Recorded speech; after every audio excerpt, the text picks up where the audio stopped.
بسم الله الرحمن الرحيم والشمس وضحاها والقمر إذا تلاها والنهار إذا جلاها والليل إذا يغشاها والسماء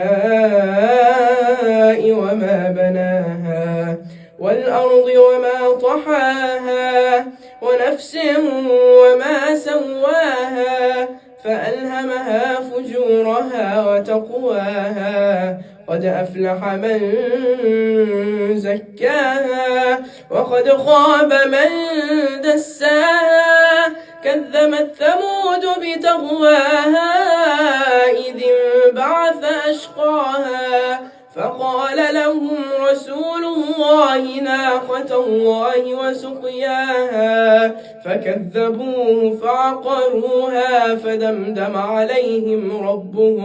فدمدم عليهم ربهم بذنبهم فسواها ولا يخاف عقباها.